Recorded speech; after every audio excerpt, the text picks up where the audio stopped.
कलाम खुदा में से जो आज हम सीखेंगे, हम सीख रहे हैं मसाया के बारे में कि मसाया जो है वो कौन है। हम मसाया बतौर इंसान को जो उनसे देख रहे हैं। इसके अंदर जो उनसे हमने पिछली दफा देखा कि मसाया का नाम जो उनसे है वो यहोवा शाय है, जो कि कदीम इब्रानी ज़बान का लफ्ज़ है। और आज की जदीद इब्रानी में जब उसके अंदर 8वीं और 9वीं सदी में तब्दीलियां की गई उस ज़बान में, तो वो नाम आज यहोशुआ जोन्स है कहलाता है।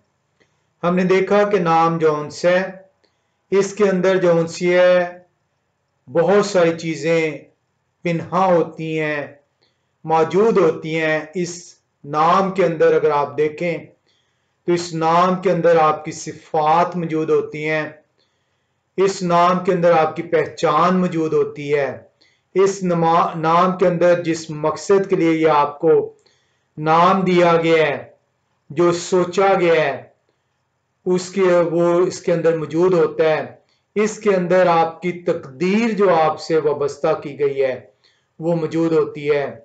तो ये नाम जो उनसे ये महज जो है ये इत्तफाकन नहीं दिया जाता, बल्कि ये नहायत सोच समझ के साथ किसी को जो उनसे अता किया जाता है।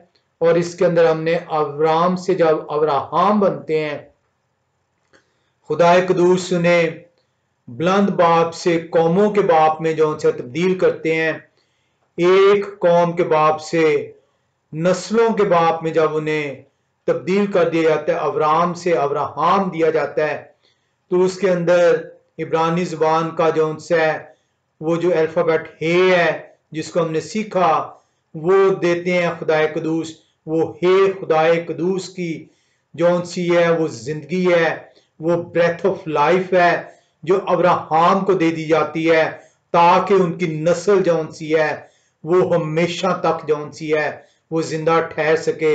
ये अब्राहम को अब्राहम ऐसे नहीं किया गया, ये इसलिए किया गया ताकि वो जिंदगी का जो वो राब्ता था जो बाग अदन में गुनाह के नतीजे में मुनकता हुआ था, उस राब्ते को जो उनसे फिर से जो है अब्राहम को चुना जाता है, ताकि अब्राहम और उनकी नस्ल के वसीले से वो जिंदगी का राब्ता फिर से बहाल हो सके और आप और मैं जो है उस कफारे के बायस जो उनसे हमेशा की जिंदगी में दाखिल होने वाले ठहरे। आज हम जो उनसे इसके अंदर से सीखेंगे कि जो ये खाक हैं जिनको नाम बिगाड़ कर जो मेरी और आपकी नासमझी के बायस हमारे कलाम सुनाने वालों ने हम तक पहुंचाया, वो इजहाक उर्दू में कर दिया और इंग्लिश में आइजक कर दिया। जैसा कि मैंने आपको बताया कि नाम जौन से है वो आपकी सिफत को जाहिर करता है, नाम आपकी पहचान को जाहिर करता है, नाम आपके किरदार को जाहिर करता है, नाम आपके पर्पस को जाहिर करता है, नाम आपकी तकदीर को बयान करता है। आप जौन से किसी के भी नाम को जो है इंसानी नाम जो है उसको आप बिगाड़ नहीं सकते, आपका इख्तियार नहीं है। तो किसने आपको इख्तियार दिया कि आप जौन से नामों को बिगाड़ें, और वो भी नाम जो कि मुकद्दस नाम है, ये खाक नाम है। क्या आपके मुंह से ये लफ्ज अदा नहीं हो पाता? क्यों नहीं हो पाता? अगर आप कोशिश करेंगे तो लाजमी तौर पे अदा होगा, क्योंकि आप कोशिश नहीं करते। आप जौन सा है इसलिए कोशिश नहीं करते क्योंकि आप दुनिया की गुलामी में अभी तक जुटे हुए हैं, और जब तक आप सच्चाई को नहीं अपनाएंगे, सच्चाई आपको जौन सी है आजाद नहीं करेगी। आपको ये नामों को सीखना होगा और इन्हीं नामों से खुदाए कदूस के कलाम के अंदर जो ये नाम दिए गए हैं खुदाए कदूस की हम्द व तमजीद करनी होगी। आज हम देखेंगे कि जो ये खाक है, जब ये पैदा होते हैं तो इनका नाम ये खाक रखा जाता है, और इनके नाम को तब्दील क्यों नहीं किया जाता? क्योंकि ये एक ऐसा सवाल है जो कि अक्सर लोगों को जो सा इसका जवाब इल्म ही नहीं है। अक्सर लोग शायद इस सवाल को जो उनसे है वो करने की उन्हें नौबत ही ना पहुंची हो, सुनने की नौबत ही ना पहुंची हो, क्योंकि उन्हें नाम की जो सी अहमियत से ही जो सी वाकफियत नहीं है। यिड खाक एक ऐसा नाम है जो कि तब्दील नहीं करते खुदाए कदूस। आज हम उसको सीखेंगे कि यिट्काक नाम तब्दील क्यों नहीं किया गया। हम देखते हैं कि यिट्काक को जब आप देखते हैं इब्रानी जुबान के इस लफ्ज को, तो ये इब्रानी जुबान में स्ट्रॉन्ग कंकॉर्डेंस हेज 3327 है। और जब आप हेज 3327 को लेक्सिकन में देखते हैं, डिक्शनरी के अंदर देखते हैं इब्रानी में, तो इसका मतलब जो सा है वो लाफ्टर है, इसका मतलब हंसी है, इसका मतलब खुशी है। हम इसको देखेंगे कि ये लाफ्टर जो सा है ये क्यों जो सा नाम दिया गया, ये हंसी, ये खुशी, जिसका मतलब जो यिट्काक का मतलब है, ये क्यों दिया गया? क्योंकि नाम ऐसा ही नहीं दिया जाता। नाम के अंदर जो हम सीख रहे हैं, नाम के अंदर आपका करैक्टर मौजूद है, नाम के अंदर आपकी आइडेंटिटी मौजूद है, नाम के अंदर आपका पर्पस मौजूद है, नाम के अंदर आपकी डेस्टिनी मौजूद है। तो ये जो नाम दिया गया है, जो यिट्काक नाम है, जो कि अब्राहम और सारा का पहलोठे हैं, जब उन्हें ये नाम दिया जाता है तो ये क्यों नाम दिया जाता है और ये नाम खुदाए कदूस तब्दील क्यों नहीं करते? हम देखते हैं कलाम खुदा के अंदर, हम देखते हैं पैदाइश की किताब 18वें बाब में आएंगे और उसकी 9 से 14 आयत को देखेंगे। जब आप पैदाइश 18वें बाब में आते हैं तो कलाम खुदा जो से 9 से 14वीं आयत में यूं बयान फरमाता है। पैदाइश किताब 18वां बाब 9 से 14वीं आयत, कलाम खुदा के अंदर यूं लिखा है, फिर उन्होंने उनसे पूछा कि आपकी बीवी सारा कहाँ है? उन्होंने कहा वो डेरे में है। तब उन्होंने कहा मैं फिर मौसम बहार में आपके पास आऊंगा और देखें आपकी बीवी सारा के बेटा होगा। उनके पीछे डेरे का दरवाजा बंद था। सारा वहां से सुन रही थी और अब्राहम और सारा ज़हीर और बड़ी उम्र के थे और सारा की वो हालत नहीं रही थी जो औरतों की होती है। अब यहां पे अगर आप देखें तो कलाम खुदा के अंदर हम देख रहे हैं, पैदाइश की किताब 18वें बाब की 11वीं आयत में वहां पे लिखा हुआ है कि सारा की वो हालत नहीं थी जो औरतों की होती है। खुदाए कदूस अब्राहम से कह रहे हैं कि ठीक मैं अगले साल आऊंगा और देखे मौसम बहार में आ रहे हैं और बहार का मौसम ईद फसा का मौसम है और जोन से उस वक्त कह रहे हैं कि ठीक अगले साल मैं इसी वक्त में आऊंगा और आपके औलाद होगी। और वो पूछते हैं सारा का है और सारा जोन सी है, वो बताया जा रहा है कि अब्राहम और सारा दोनों जो हैं वो उम्र के उस हिस्से में है और सारा के अंदर खास तौर पे जो है ये बयान किया गया है कि वो उम्र के उस हिस्से में है, ये औरत का वो हिस्सा है जहां पे वो जौन से अब बच्चा जो है जनने के काबिल नहीं है और अभी तक जौन से है ये बच्चा जो है उनका नहीं हुआ। अब इसको अगर आप, मैं इसकी तफसील में नहीं जाऊंगा, मैं इंटरेस्टिंग एक फैक्टर आपको देता हूं। ये चाइल्ड बियरिंग एज नहीं थी, यानी वो उम्र गुजर चुकी थी सारा की।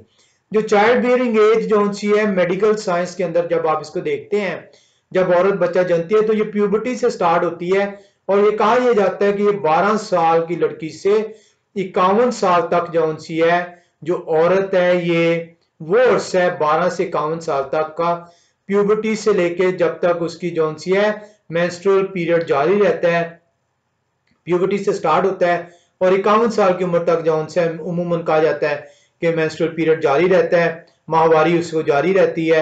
ये वो एरिया होता है जब औरत जो है बच्चा जनने के काबिल होती है।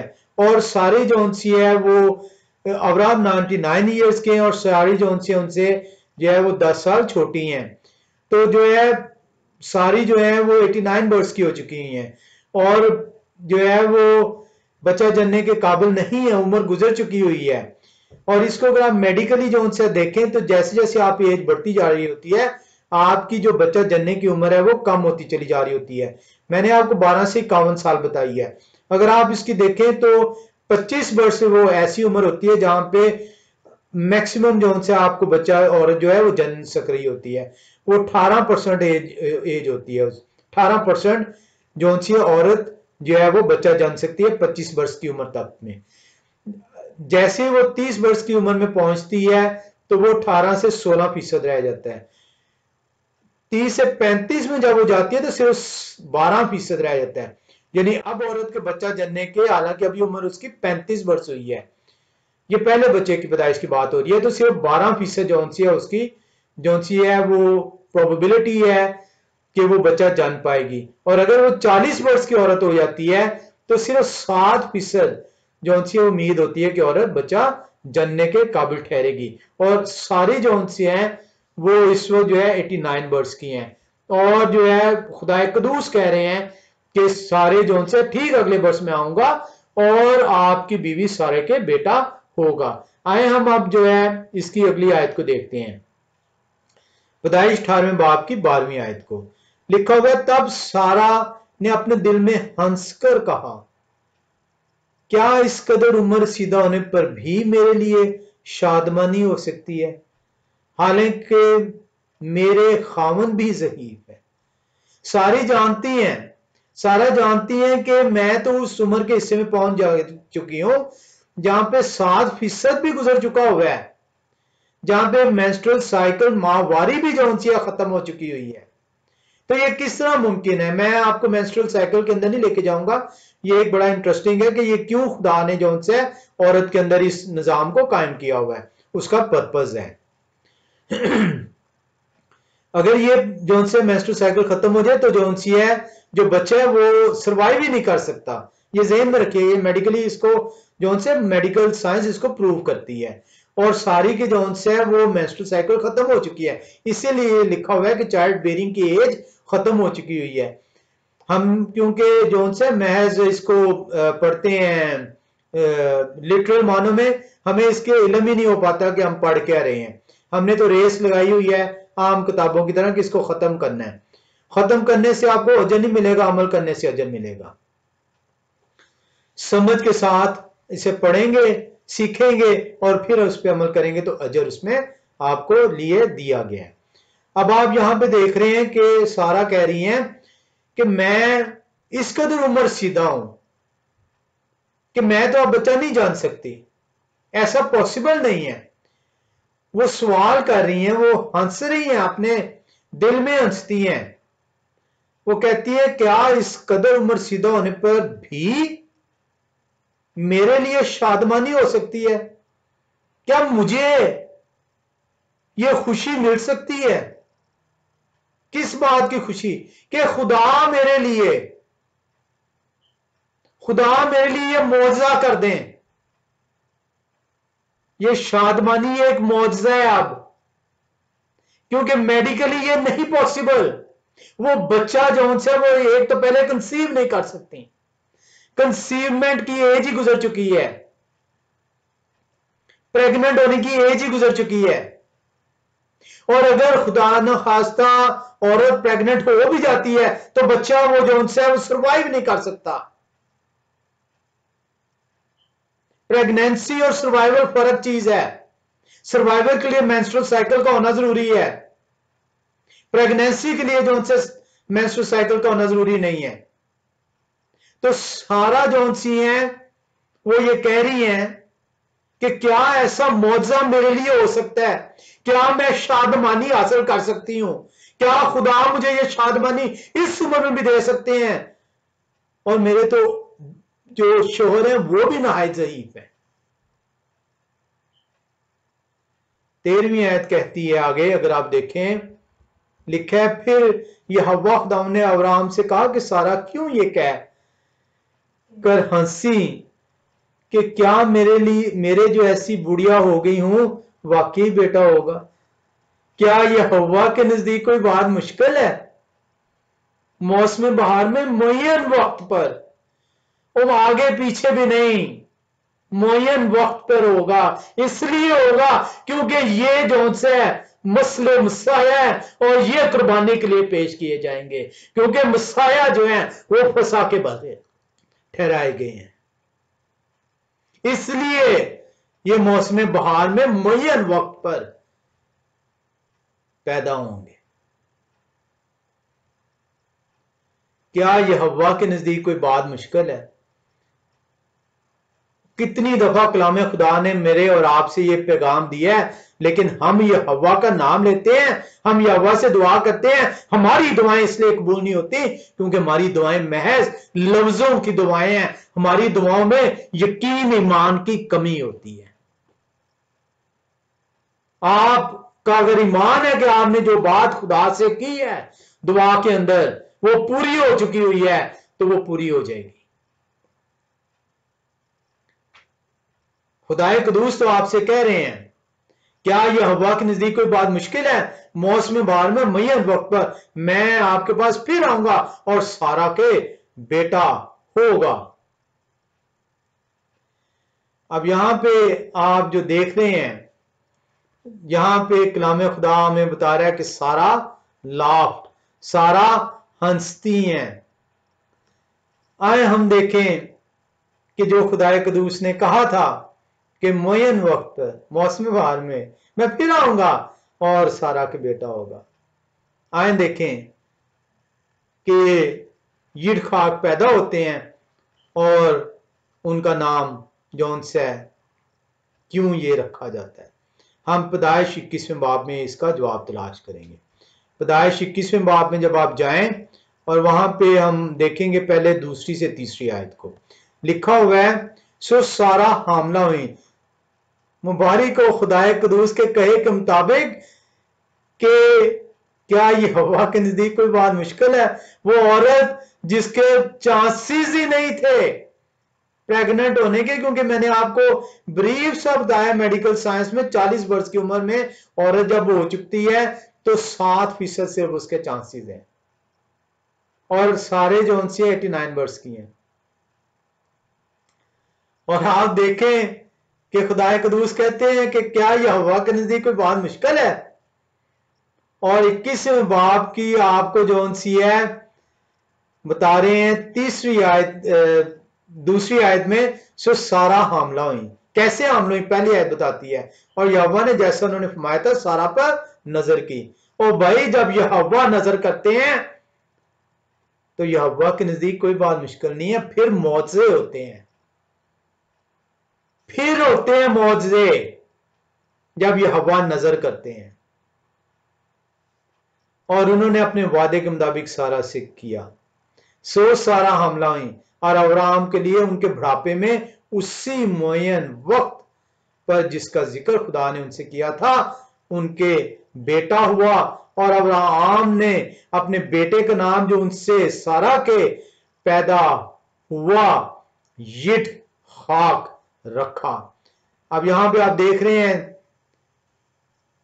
कि यिड खाक नाम रख दिया गया।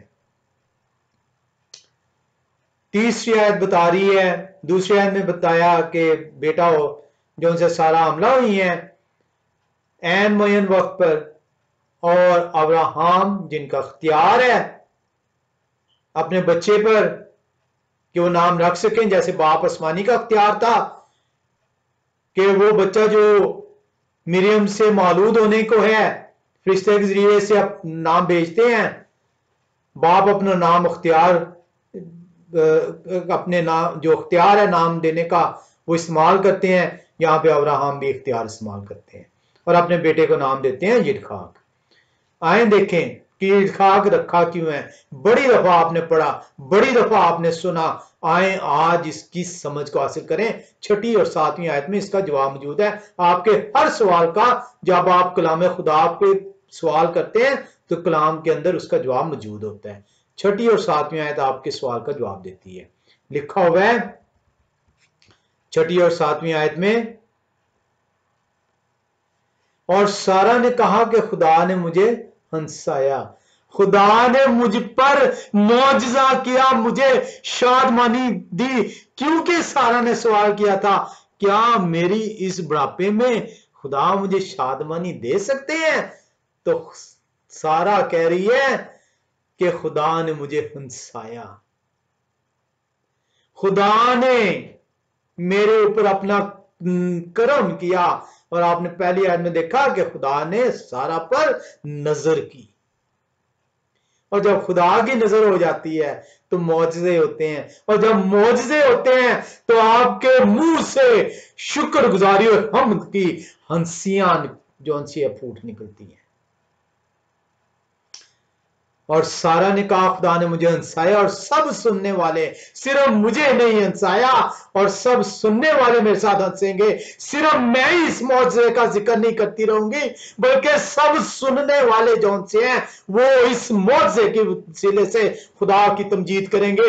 ये जिट खाक का नाम जो है खुदा की तमजीद के लिए जो है कायम रहने दिया गया, ताकि लोग जो से हैं जब इस मतलब के अंदर जाएंगे, जब इस मतलब को देखेंगे कि इस मतलब का नाम, इसका मतलब लाफ्टर है, हंसी है, तो वो जानेंगे कि खुदा की रहमत, खुदा का मौजज़ा जो है अब्राहम और सारा पर हुआ। इसलिए खुदा ने यिडखाक का नाम तब्दील नहीं किया, क्योंकि खुदा ने वो जो मौजज़ा किया था उस मौजज़े की तमजीद होना, उस मौजज़े की शुक्रगुजारी होना जौन से जरूर था। और इसीलिए 7वीं आयत जौन सी है सारा जौन से आपके सवाल का जवाब देती है कि इसलिए जौन से यिडखाक का नाम खुदा तब्दील नहीं करते, इसलिए जौन से ये यिडखाक का नाम कायम रहने दिया गया है, क्योंकि ना सिर्फ खुदा ने मुझे तमजीद करने का मौका दिया, मुझे पे जो ये मौजा किया जिसके वसीले से मैं तमजीद करने के काबिल ठहर सकी, ना सिर्फ मैं तमजीद करूंगी जब बल्कि जहां जहां यिडखाक का नाम लिया जाएगा लोग खुदा की इस मौजे की तमजीद करने वाले ठहरेंगे। खुदाए कुदूस आपके हर सवाल का जवाब अपने कलाम जरिए से देते हैं। खुदाए कुदूस आपको बताते हैं क्या यह हवा के नज़दीक कोई बात मुश्किल है, क्या यह हवा के नज़दीक कोई बात नामुमकिन है। यह हवा के नज़दीक कोई बात नामुमकिन नहीं है।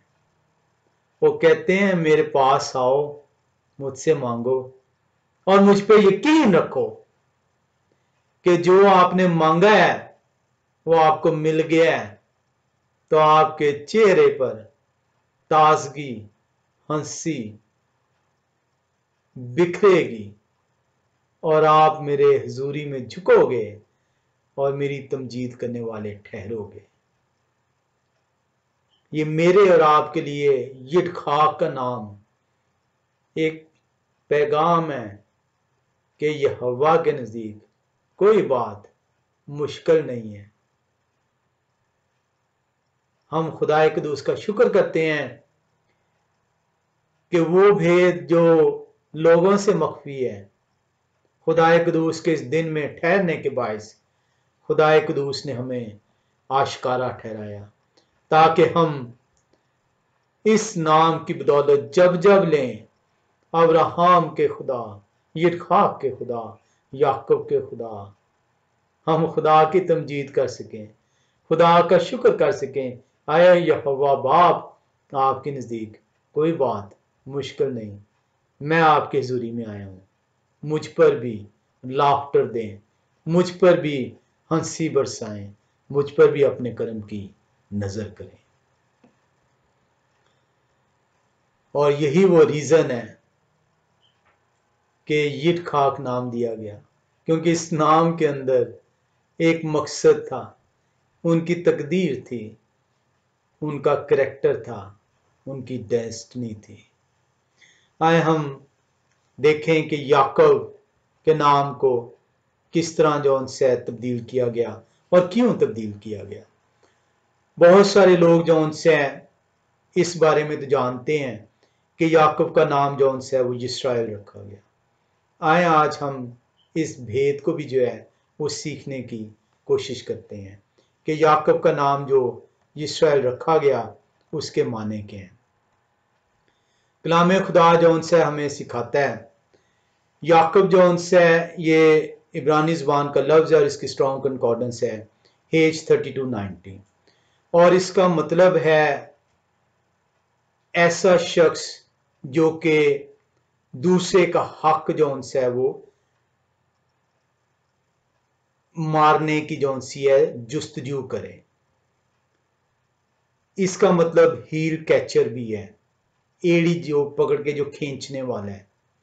इसका मतलब धोखेबाज भी है। आए हम देखें कि ये याकूब नाम जौन से जब दिया जाता है तो क्यों दिया जाता है।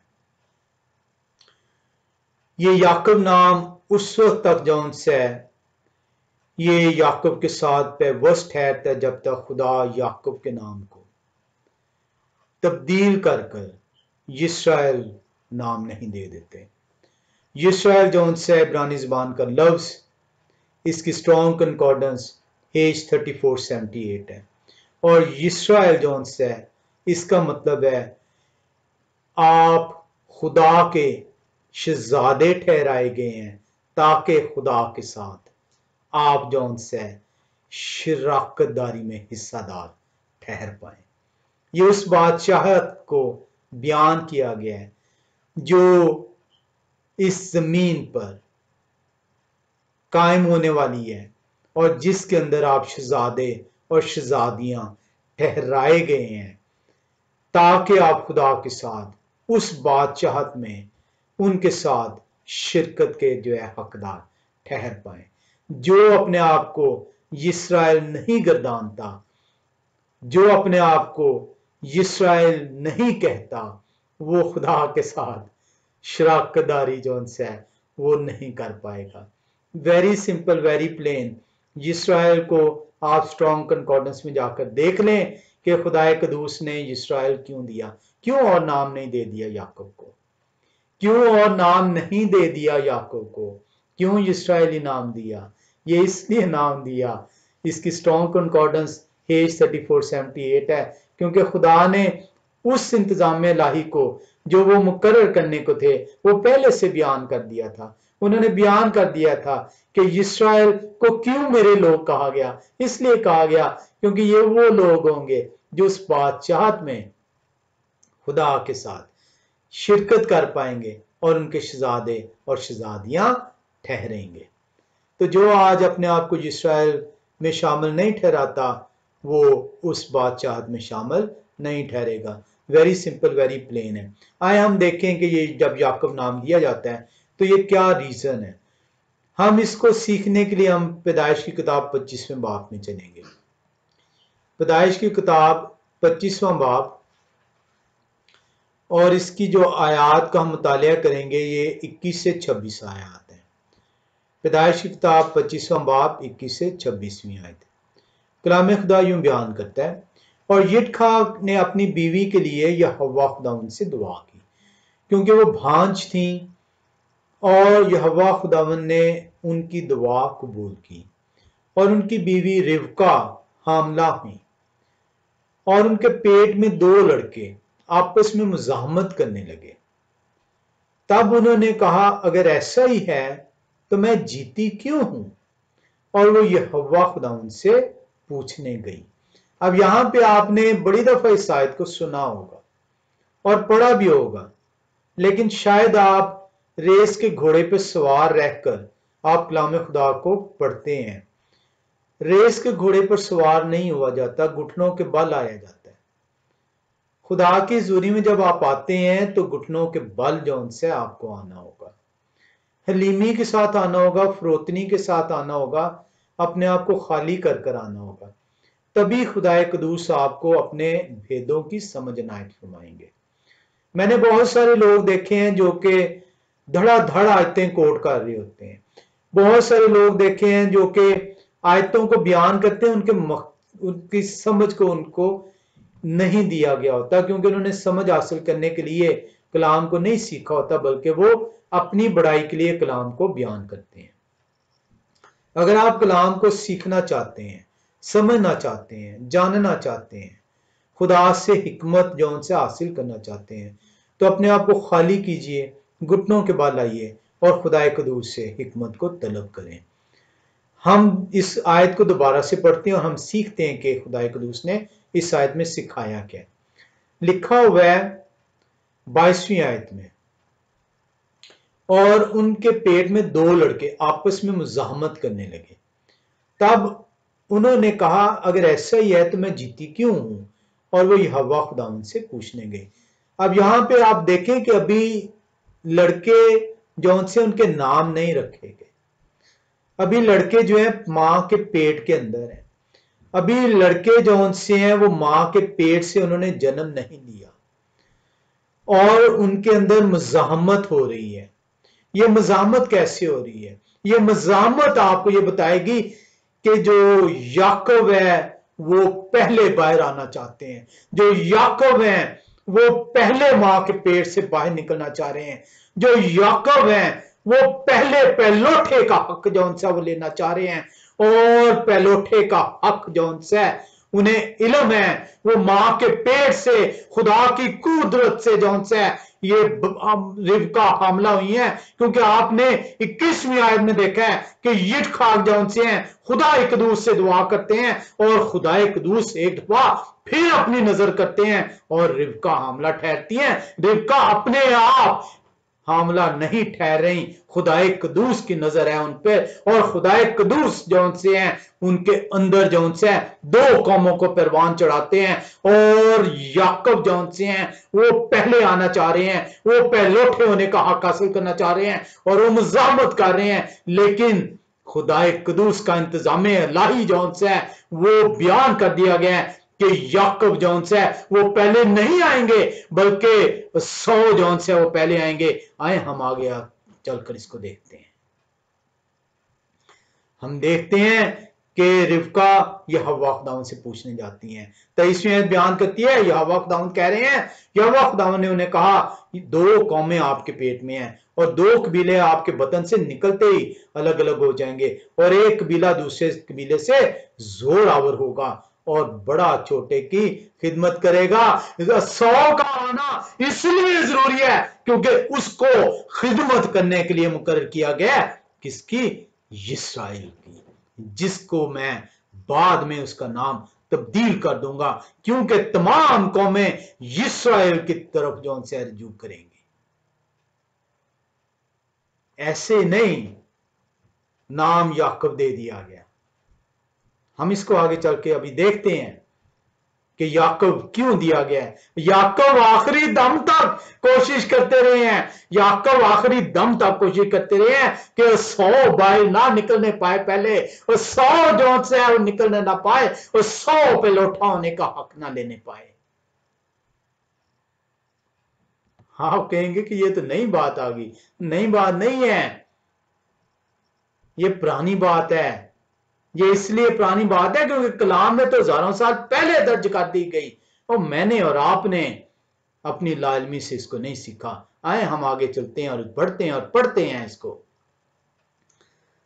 लिखा है 24वीं आयत में, ये वो मौका आ पहुंचा है और जब उनके वज़े हमल के दिन पूरे हुए तो क्या देखते हैं कि उनके पेट में तवाम है और पहला जो पैदा हुआ तो सुर्ख था और ऊपर से ऐसा जैसे पश्मीना, और उन्होंने उसका नाम 100 रखा। 100 इसलिए रखा कि वो सुर्ख है और पश्मीना हेरी है, रफ है, स्मूथ नहीं है। 100 जो है वो जाहिर करता है कि वो जो है रफ है। उसका मतलब अगर आप जाके देखेंगे डिक्शनरी के अंदर तो वहां पे आपको इसका मतलब नजर आएगा। हम देखते हैं 100 डिक्शनरी में इसकी स्ट्रॉन्ग हेज 6215 है। हम देखते हैं कि उसके बाद जो उनसे कलाम खुदा में बता रहा है 26वीं आयत में, उसके बाद उसका भाई पैदा हुआ और उसका हाथ 100 की एड़ी को पकड़े हुए था।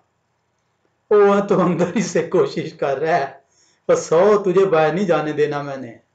पर खुदा की मर्जी फर्क है। खुदा ने कहा है कि नहीं, बड़ा पहले बाहर आएगा तभी वो छोटे की खिदमत करेगा। खुदा ने बता दिया था कि मैं 100 को पहले निकालूंगा। अगर याकूब कामयाब हो जाते तो याकूब उस बरकत को हासिल ना कर पाते, वो उनकी फर्जंदे नस्ल ना ठहर सकते। वो जो लड़ी जो अब्राहम से वादा किया था वो याकूब तक ना पहुंच पाता। याकूब तो आप देख रहे हैं आखिरी लम्हे तक जोर लगा रहे हैं अंदर। हमने तो इसको महज पढ़ा हुआ था, सुना हुआ था। शुक्र है खुदा का कि हमने आज इसको समझा है, जाना है कि ये लड़ाई हो क्या रही थी, क्यों उन्होंने एड़ी पकड़ी हुई थी। लिखा है उसके बाद उनका भाई पैदा हुआ और उसका हाथ सौ की एड़ी को पकड़े हुआ था और उसका नाम याकूब रखा गया। जब वो रिबका से पैदा हुए तो यित्जखाक 60 वर्ष के थे।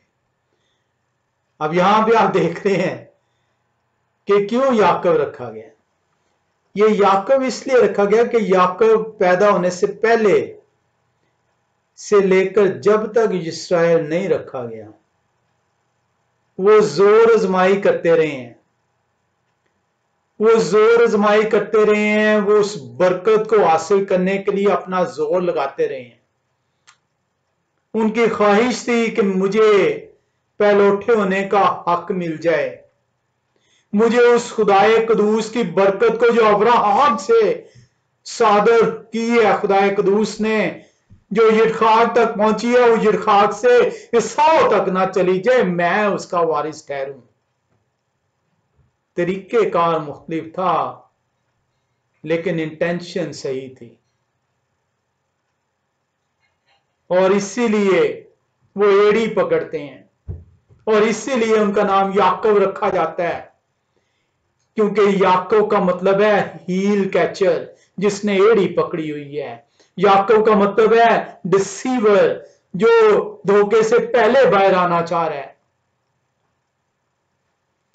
हर सवाल का जवाब कलाम खुदा में दिया होता है उस वक्त जब हम उसको सीखने की जुस्तजू करते हैं। 100 जो हैं उन्हें इससे गर्ज नहीं है, 100 को इससे गर्ज नहीं है कि इस पर लोठे होने का हक जो उनसे है उसके माने के हैं। उन्हें इससे गर्ज नहीं है कि जो उनके दादा अब्राहम को बरकत दी गई है, जो उनके बाप तक मुंतकिल ठहरी है और जो उनसे आगे मुंतकिल होनी है, उसके माने क्या है। उन्हें उस हमेशा की जिंदगी से सरोकार नहीं। और इसीलिए जो उनसे याकूब वो अपनी उम्र भर जो उनसे जब तक खुदाए कदूस उन्हें तब्दील नहीं कर देते, उनके नाम को बदल के रख नहीं देते, वो जुस्तजू तगोदौर करते रहते हैं। वो 100 से जौन से इस पलौठे होने के हक को छीनना चाहते हैं और वो 100 को जौन से मजबूर करते हैं और 100 जमीनी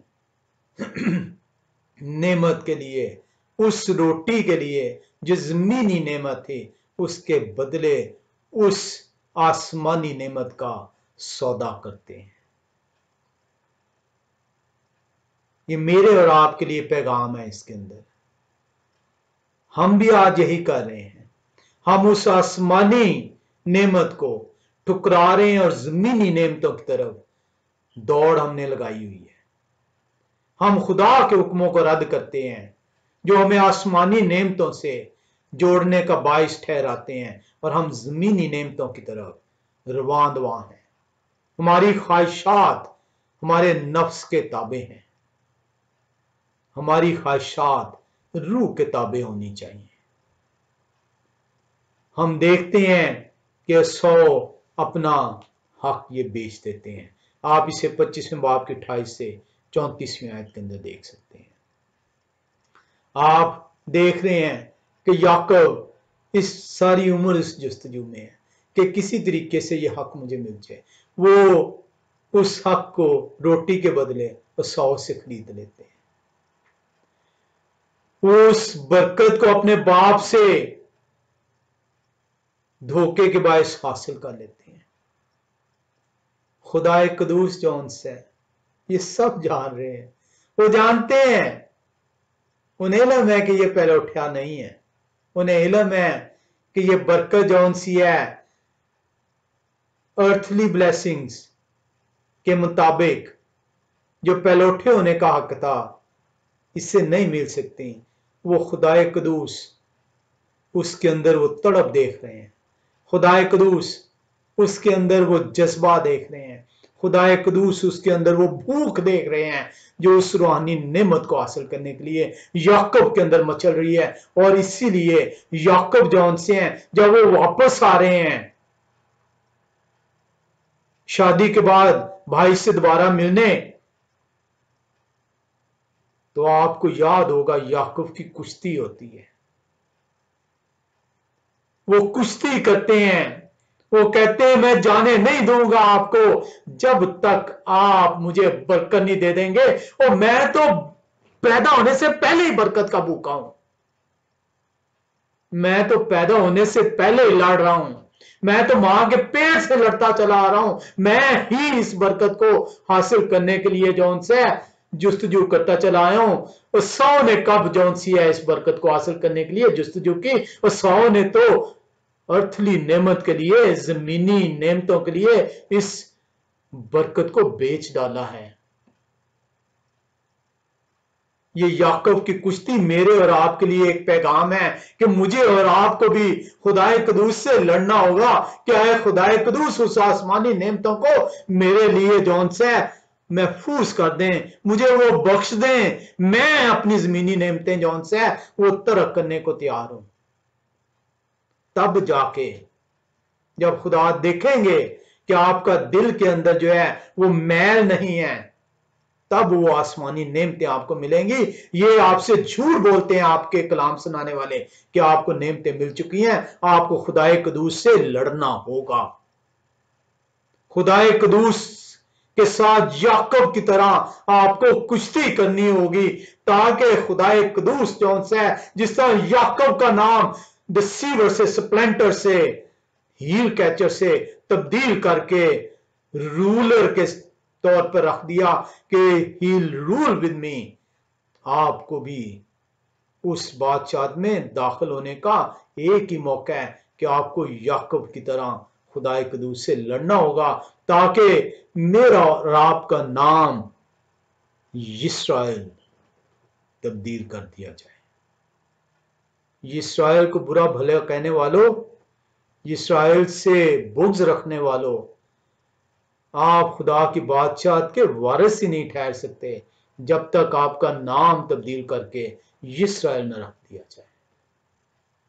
क्योंकि इस्राएली जौन से है वो खुदाए कदूस ऐसे नहीं बार बार कहते ये मेरे आंख की पुतली है, ये मेरे लोग हैं, ये मेरी चुनी हुई कौम है, मैं इस्राएल की कोई भेड़ों की आया हूं। और क्यों नहीं आपको समझ आती कि इस्राएल है क्या? इस्राएल खुदाए कदूस के वो लोग हैं, वो शहजादे और शहजादियां हैं जो उनके साथ उनकी बादशाहत में दाखिल किए जाएंगे। ऐसे नहीं याकूब का नाम इस्राएल में तब्दील कर दिया गया, बदल के रख दिया गया।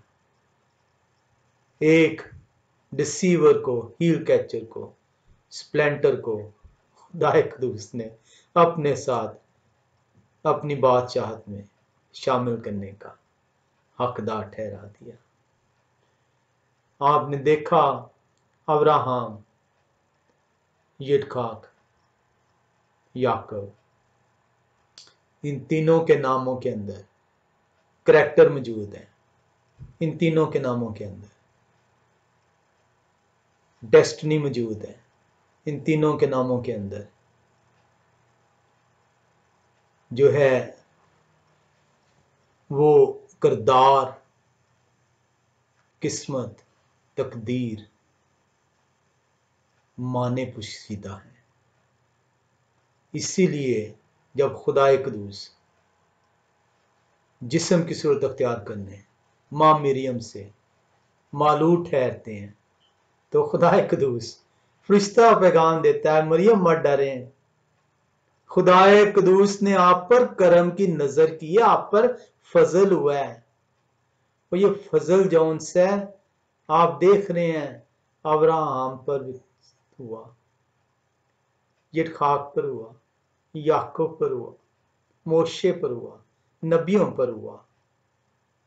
आज मरियम आप क्यों डरती हैं? आप पर फजल हुआ है। ये जो मालूद मुकद्दस आपके बतन से जन्म लेने को हैं, इनका नाम यहोवा शाय रखना।